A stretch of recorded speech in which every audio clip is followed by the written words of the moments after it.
পশ্চিম মেদিনীপুর জেলার ঘাটালের হরিসিংহপুর এলাকায় বামফ্রন্টের সময়কালে তৈরি করা হয়েছিল Ghatal eco tourism park. Ghatal পৌরসভার 17টি ওয়ার্ডের মধ্যে কোনো পার্ক না থাকায় এটি একমাত্র পার্ক যেটি ইকো ট্যুরিজমের সুবিধা রয়েছে। এই পার্কটি এই এলাকার জন্য খুবই গুরুত্বপূর্ণ। বর্তমানে এই পার্কের রক্ষণাবেক্ষণের দায়িত্বে রয়েছে ঘাটাল পঞ্চায়েত সমিতি। 10 টাকা করে টিকিট নিচ্ছে। পার্কে বন জঙ্গলে ভর্তি, পার্ক পরিষ্কার করলে ভালো হয়। সামনে 25শে ডিসেম্বর আসছে। পিকনিক করার কি পরিবেশ রয়েছে এখানে? পিকনিক করার মতো পরিবেশ আছে, কিন্তু একটু পরিষ্কার হলে ভালো লাগবে দেখতে।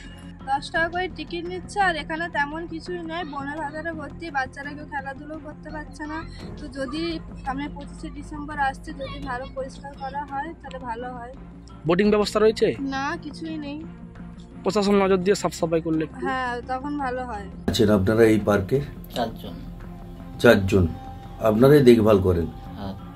পঞ্চায়েত সমিতি তো এর রক্ষণাবেক্ষণের দায়িত্বে? হ্যাঁ।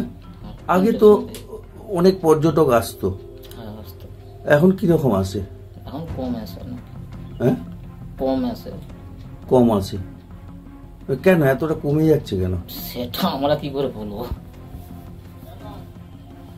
পার্কে কি কোনো আগে যা ছিল আর কিছুই নতুন করে হয়েছে?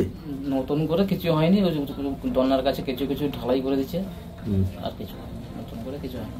অভিযোগটা অনেকটাই সত্য। আমরা দীর্ঘ কয়েক বছর ধরেই লেগে আছি। বিগত 1 বছর আমি জমি থেকে এই পদে এসেছি। এটা পঞ্চায়েত সমিতির পার্ক বিএসডি এর পক্ষ থেকে যাতে করা হয়। তৎকালীন আমাদের ডিএম ম্যাডাম ছিলেন রশ্মি কমলজি, তাকে নিয়ে গিয়ে দেখিয়েছি, আমাদের এমপি সাহেবকে দেখিয়েছি, এসডিও সাহেব জানেন কোনোভাবেই অর্থ বরাদ্দ হচ্ছে না। যদি না অর্থ বরাদ্দ হয় এই পার্টির ভগ্নপ্রায় অবস্থা আমরা কোনো মতেই ভালো অবস্থায় নিয়ে যেতে পারছি না। ফিফথ ফিনান্স থেকে সামান্যই আমরা কাজ করতে পেরেছি। তবে এই যে পরিষ্কার বা আগাছা হয়ে আছে চারদিকে, এটা ভিত্তিহীন। আমরা বড়দিনের আগেই এটা পরিষ্কার করে দিই প্রত্যেক বছরই। এখানে যে যাযাবর পাখি, মাইগ্রেটরি বার্ড যেগুলো আসে পাশাপাশি তারা এসেছে, বন দপ্তরের পক্ষ থেকে আমরা ব্যবস্থা গ্রহণ করেছি। ইতিমধ্যেই আমরা ওখানে যে স্টাফ 5-7 জন কাজ করেন তাদেরকে দিয়ে আমরা বন পরিষ্কার করার জন্য তাদেরকে নির্দেশ দিয়েছি। আরও লেবার কিছু লাগবে, বিডিও সাহেব, আমি, পঞ্চায়েত সমিতির সভাপতি শ্যামলী সর্দার আমরা দেখে এসেছি। বড়দিনের আগে এই পার্কটা একেবারে পর্যটকদের উপযোগী আমরা করে দেব যে অবস্থায় আছে। এখনই আমরা কয়েক কোটি টাকা ব্যয় করে এখনই এটাকে একবারে খুবই হাইফাই আমরা পার্ক করে দেবো এটা নয়। পার্কের যে অবস্থান আছে সেটাকে পরিষ্কার পরিচ্ছন্ন করে একটা মোটামুটি পর্যটকদের উপযোগী আমরা করতে পারবো। আমরা প্রচেষ্টায় আছি। বিএসডি মিটিং হবে, রিসেন্টলি ডিএম সাহেব আসবেন। এসডিও সাহেবকে বলেছি আগামী দিনে আজকে ফান্ডিং করা হয়। কোটি কোটি টাকা ব্যয়, আপনারা জানেন বীরসিংহ বড় পুষ্করিণী, সেখানে আমাদের পার্ক হচ্ছে একই সাথে। এটাও পঞ্চায়েত সমিতির, সেটাও পঞ্চায়েত সমিতির। তো সেই জায়গাটাকে ইনভেস্টমেন্টের পর আমাদের এই পার্কে যখন ইনভেস্টমেন্ট হবে এই পার্কটাকে সুন্দরভাবে গড়ে তুলব। আমরা বারবার জেলা প্রশাসনের নজরে এনেছি।